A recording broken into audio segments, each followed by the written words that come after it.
Hey, everybody, welcome to the Orange and Brown Talk podcast. Dan Labbe with Mary Kay Cabot, a Hey Mary Kay edition of the podcast here on a Wednesday. Questions from our Football Insider subscribers, cleveland.com/Browns, the blue banner at the top of the page. Now, Mary Kay, as you could imagine, when you put up a story on Wednesday saying that Carson Wentz was a very real option for the Browns, we had some texters who had some questions about that. But I want to start with a different quarterback here before we get to the Carson Wentz stuff, because I think this is an interesting question. And we don't know if the Browns are interested in this. The impression we have is that they aren't. But Molly from Lyndhurst asks, hey, Mary Kay, what do you think it would take to move up one spot to the first pick in the draft? It's an interesting question.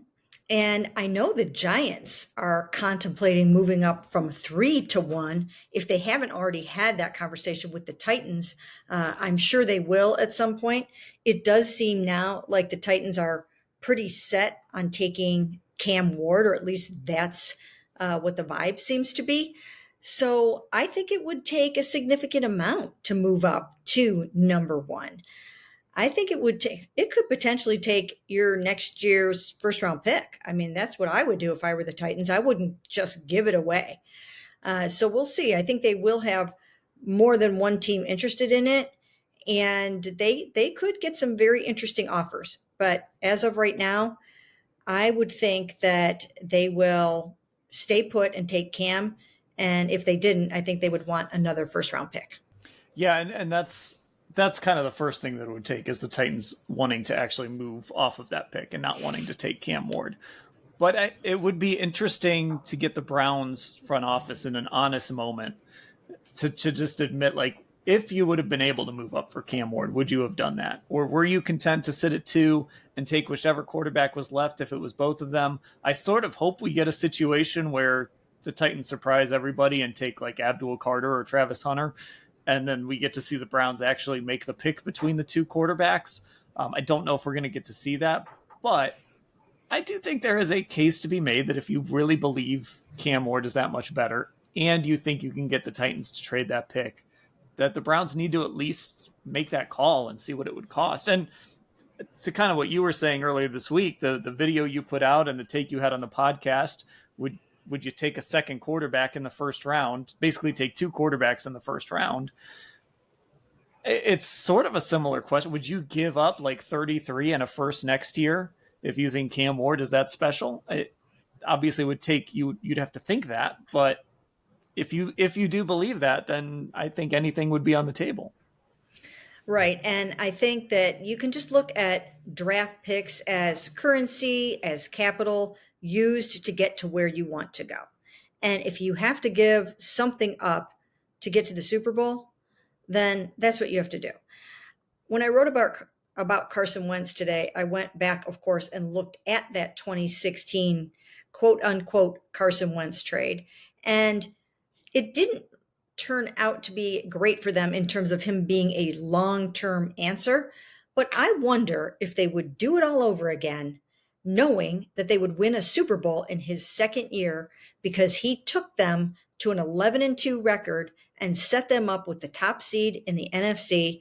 And then, of course, in week 14, he suffered a torn ACL, couldn't play the last couple of games, and couldn't play in the playoffs or the Super Bowl. And Nick Foles led them to a Super Bowl victory over the Patriots.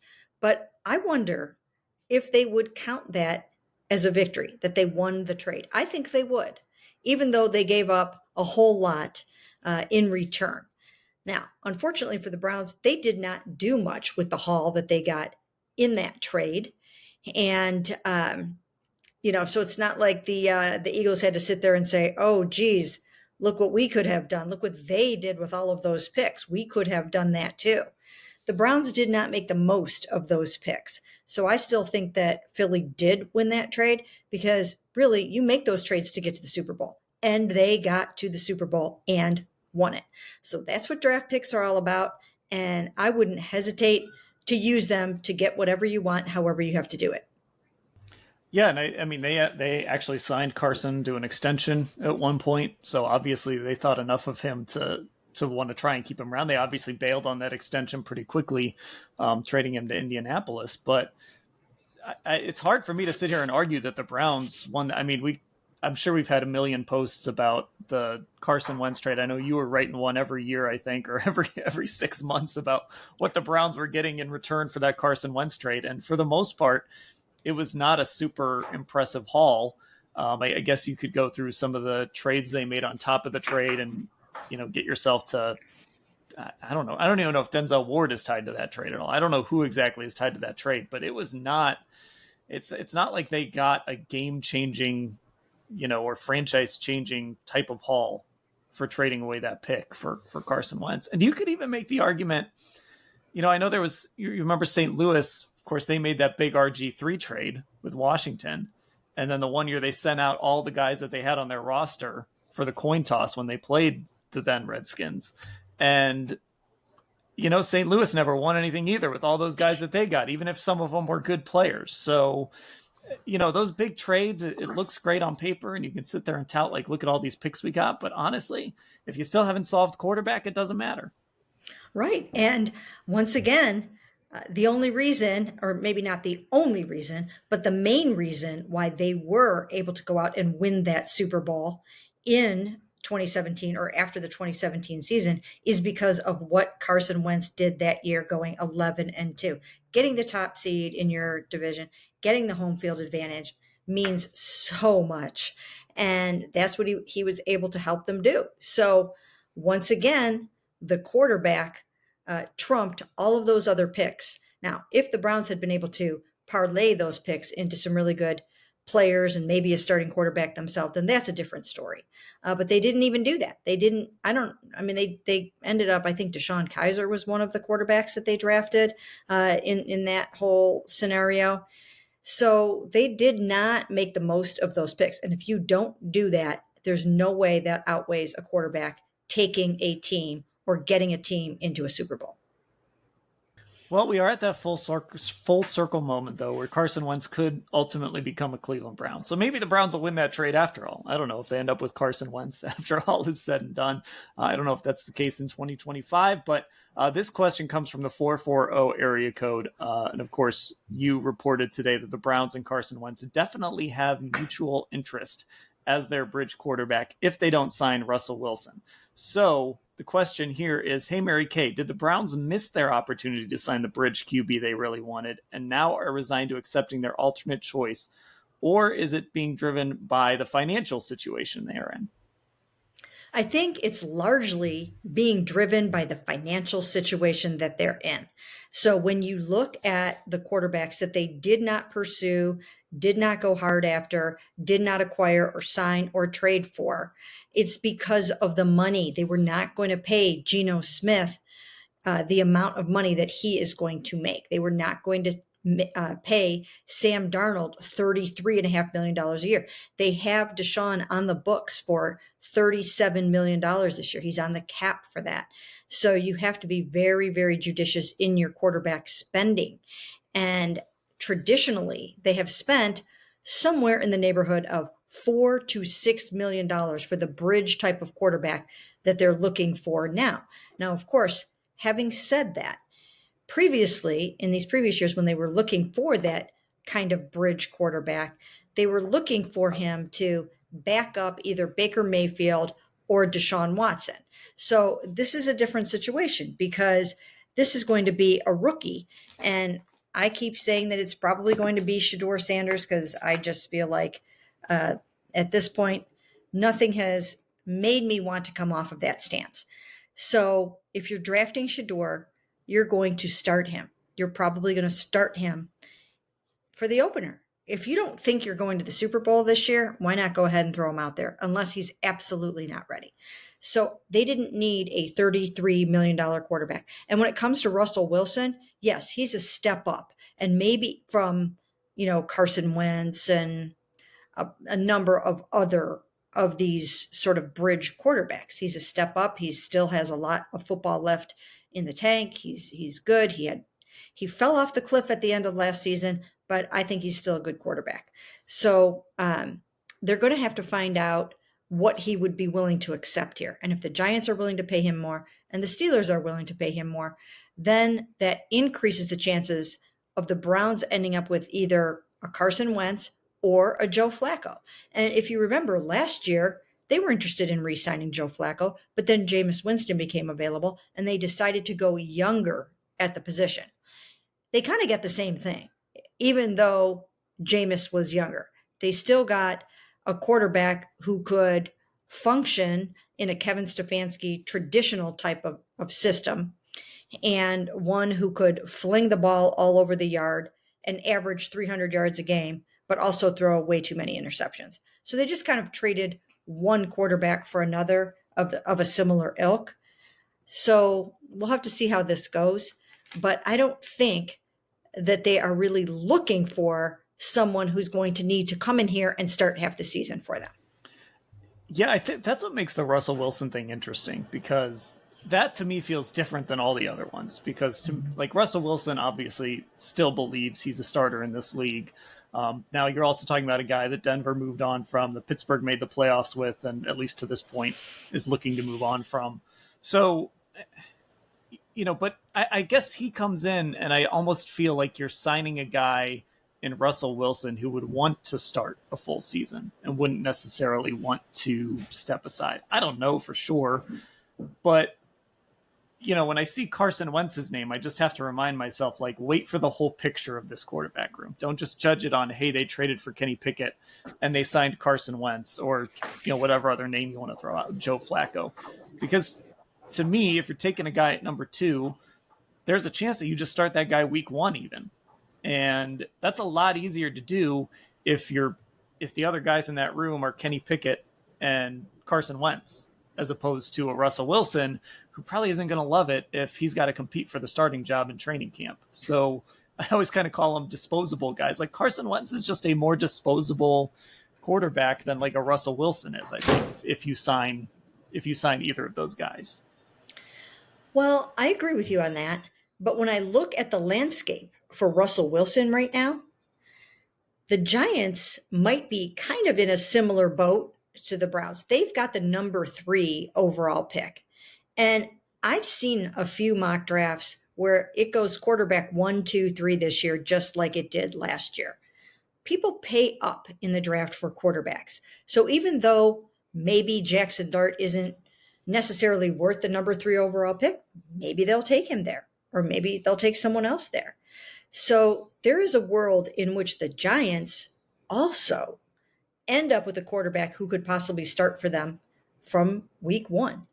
And so I think when Russell weighs these opportunities, he's going to have to look at both the Giants and the Browns as being in the same boat, with potentially having a rookie starter come in and beat him out for the job. And then the Steelers, he probably would go back to being the starter for the Steelers, I would think, but we don't know what the Steelers have up their sleeve. We don't really know what their plans are for their younger quarterbacks. So we know they re-signed Mason Rudolph. We know that Justin Fields is gone. We know that Russell is hanging in the balance and they're waiting to figure out what's happening with Aaron Rodgers. They could end up with him. So it'll be interesting to see what happens with Russell, because I don't necessarily think that he's got a great landing spot. Even though it seems like this isn't going to be his first choice here in Cleveland, you just never know how things turn out when all is said and done. If they signed Russell, would that, I mean, I think we've talked about this before, but if they signed Russell, would that change your opinion on what they do at number 2? Or do you still think, not what you think they should do, but I guess what you would guess they would do, if that makes sense? So like right now you think they'll take a quarterback at 2. If they sign Russell Wilson, does that make you start to think, well, maybe they're going to take a quarterback later and go a different direction at number 2?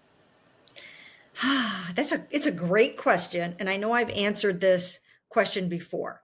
And my previous answer, and I probably am going to keep it the same, is the fact that I don't think it would change the philosophy. I think you still have to go with the best quarterback that you can possibly find and get him where you can get him. The only thing that would get me off of that position is if I come to find out that they really do feel great about another quarterback. And we know that Jalen Hurts was drafted in the second round. I think he was a second rounder, right? Jalen was a second rounder, I think like 52 or something like that. Yeah, he was drafted in the 50s.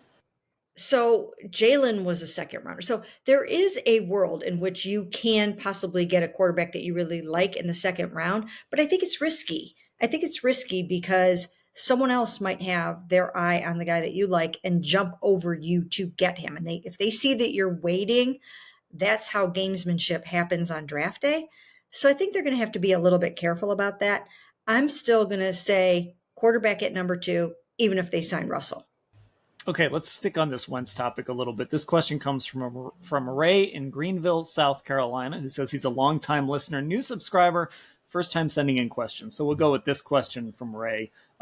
Hey, Mary Kay, I saw the news today about Wentz. Do you think Wentz would be a better option over Joe Flacco? And I guess I'll just add to this. Who do you think the Browns would prefer in that scenario? Now, that's a great question because Joe is 40 and Carson Wentz is 32. But Joe has been playing a whole lot of football over the last 2 years, and Carson Wentz has started only one game in each of the last 2 years. So it's a little bit of a tough call. Is Joe getting to the point where maybe you start to fall off the cliff a little bit when you're heading into your 41 year? Well, he'll be 40 most of the year, I think. But do you go for the younger guy? I think that's what they did last year. Once again, with Jameis Winston, they opted to go younger. They're probably not overly enamored with a 40-something quarterback. I mean, he didn't look like he was 40 in 2023 when he was throwing for 300-some yards a game and throwing touchdown passes and connecting really well with Amari Cooper and Dave Njoku. So, I don't know. But now this is going to be 2 seasons past that. So, it's like dog years in football. Once you start to get to a certain age in football, generally it can be like dog years. 1 more year is closer to 3 years or 4 years than 1 year. I've seen it happen with receivers. All of a sudden a receiver is really good. And then the next year they kind of start to fall off the cliff. And the year after that, they're completely off the cliff.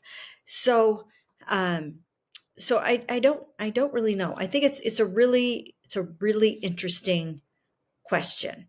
I have to find out a little bit about where Carson Wentz is right now with everything.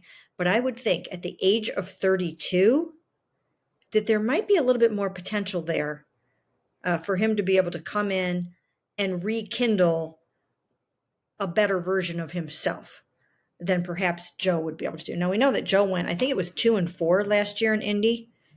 And, that might be a sign that he is trending in the wrong direction north of 40. Yeah. And I just think with either guy, it's telling you that the rookie is going to start sooner rather than later. Like it may be even week 1. So I wouldn't, again, people are going to see the name Carson Wentz and be like, oh my God, that's what the Browns are doing.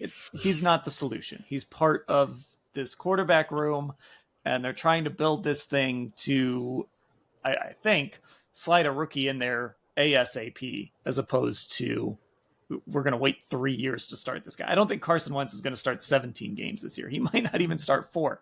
I don't, assuming they signed him. So I don't think people need to see the name Carson Wentz and panic or freak out. And he has been a guy in stops that has been good for stretches, right? Like in Indianapolis, they finally got tired of him. He only lasted there a year, but he did give them something for, a stretch of games. And I think even in Washington, I remember we were in Washington towards the end of the year when he was there. And I remember the venom coming from the fans. But that was like week 16 or week 17 when they were calling for Taylor Heineke. He can give you probably a good month if you need him. And it's all kind of relative. He's not going to be Patrick Mahomes, but he could probably give you a good month. Yeah, it's hard to say until you get him in the building and until you get him in your offense and you get him out on the field and see exactly what he can do. The interesting thing about Carson Wentz is that he has had personality conflicts at various stops. And is that the reason why the Cleveland Browns would be his 6th football team in 6 years? People keep ushering him out the door after one season.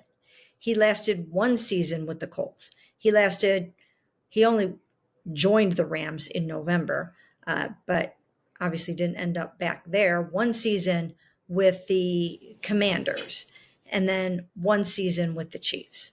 So it's not like people are getting him in the building and they just can't let him go. It's kind of the opposite. And I don't know if that harkens back to some of the off the field issues that he was a little bit known for in Philadelphia, where veterans were anonymously complaining about the fact that he was a certain type of way. I don't know if he's changed. I don't know if he's matured or whatever the case may be. But there have been some issues like that over the years. Okay, we're going to pause here because I found a story from, this is a name that longtime listeners are going to remember, and I'm not surprised that this story is from him, from Scott Patsko, who did go through the Carson Wentz trade back in 2018, and he listed all the names. Now, he did connect Denzel Ward to that trade, but when you hear these names, you're going to think, wait, that's all they got is Denzel Ward? So I'm going to, this is a bad trip down memory lane. Corey Coleman, Sean Coleman, Deshaun Kaiser, Cody Kessler, Derek Kindred, Spencer Durango, Ricardo Lewis, Jordan Payton, Jabril Peppers, and then there's Denzel Ward. And those were some of those picks that, like, they trade, it was kind of trades on top of trades with Houston and things like that. And then the Browns took Chad Thomas, also known as Major 9. Let's see who else. I think that's it. Antonio Callaway is on here too, but there's like 4 trades involved that landed Antonio Callaway here in 2018. So assuming Scott is right here, Mary Kay, that is not an impressive haul for it. But Denzel Ward's great.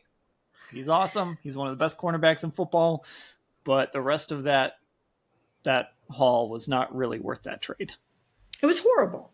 What they did with those picks was absolutely horrible. And that's the shame of it all, because here's the deal.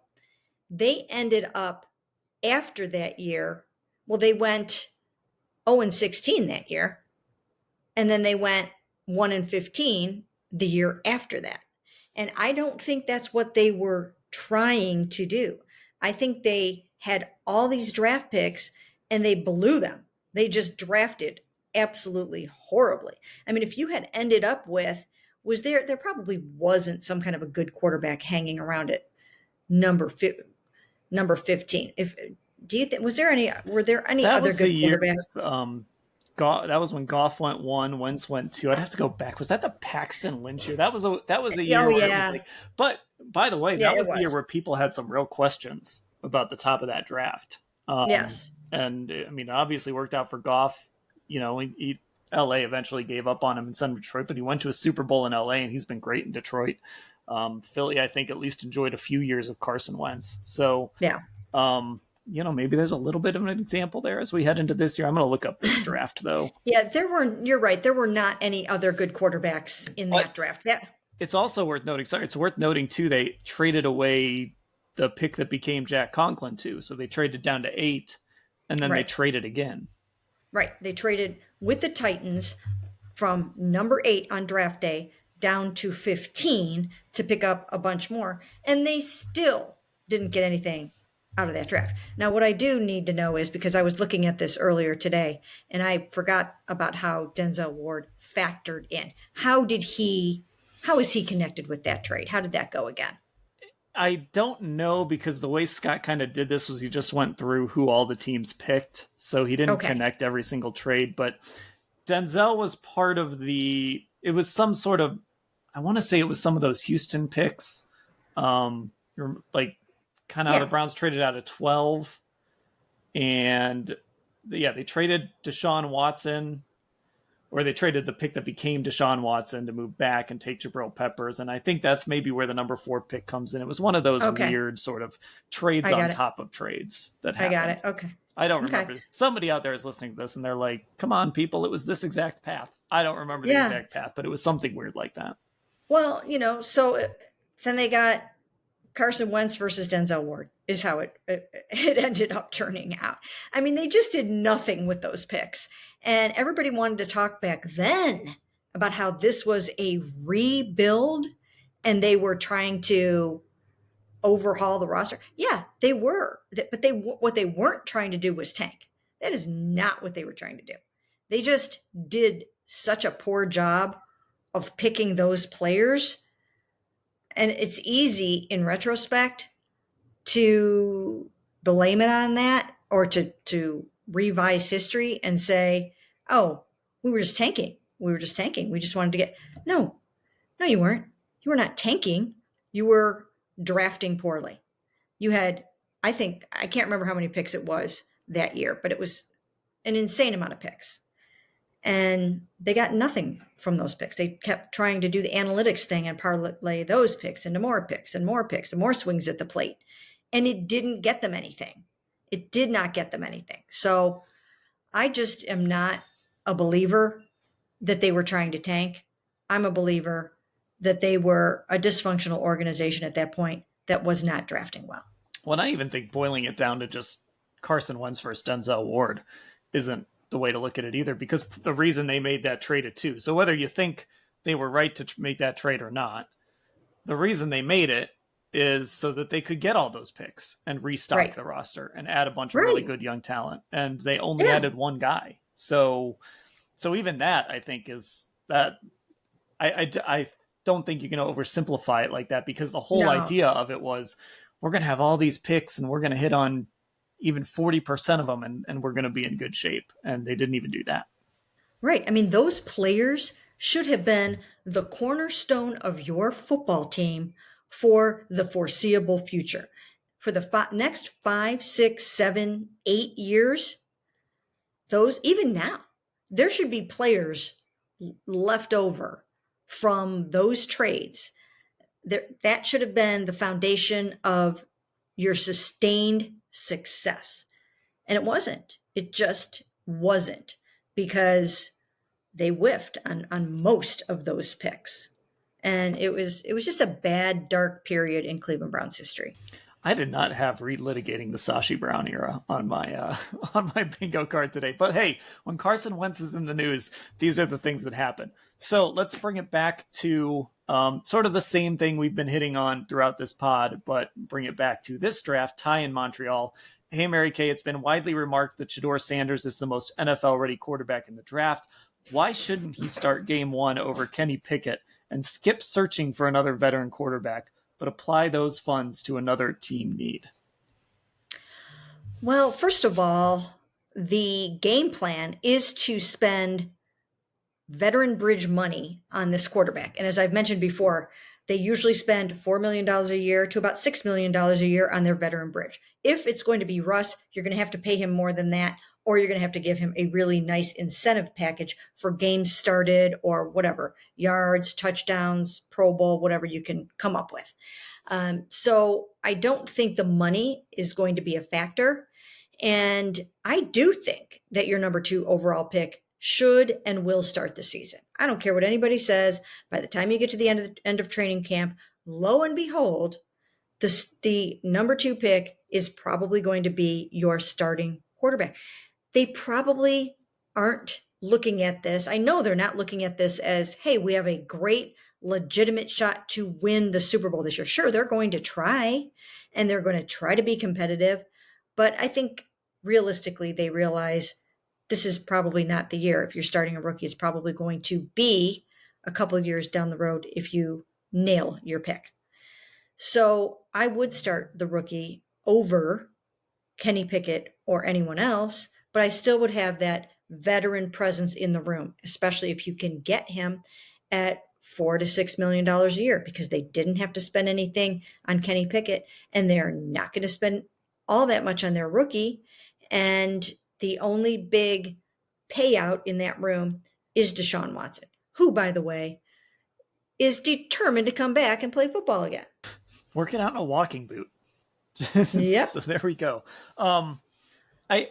There's just sort of a dance every team has to do. And every now and again, you'll get a situation where a coach or GM will just come out the night they draft a guy or early in the spring and say, okay, we're starting the young guy. But it's just the way life is. And you just have to do a little dance when you draft these guys. And maybe it's to make sure that they are doing the things they're supposed to do, just kind of make sure they're ready to handle that workload of being a starting quarterback. But it'll sort of, I don't know how the Browns will approach it, but we've been through this before where it's kind of like we're keeping an eye on when does the rookie start getting first team reps? When does he maybe get to start a preseason game or two? When does it start to kind of lean towards this guy might be the starter? And then sometime in August, they name him the starter. There's almost an order of operation to this. And again, I think some of it comes down to, we don't want to give this guy just everything all at once. We do want to kind of make him earn it a little bit and check some boxes along the way. But like I said near the top, you just got to wait for this whole room to get put together before you really judge kind of what the Browns' plan is at quarterback. And we're not going to have that whole room put together until the end of April. Yeah, and one interesting example is the Atlanta Falcons, right? They did go out and spend a boatload of money on Kirk Cousins, and then they went and drafted Michael Penix at number 8. So, of course, they were going to start Kirk at that amount of money. He made like $90 million or something to start the amount of games that he started for them last year. So that is a completely different animal that they did that. They did find their quarterback of the future, and he did end up starting the final, I think, 4 games of the season or something like that.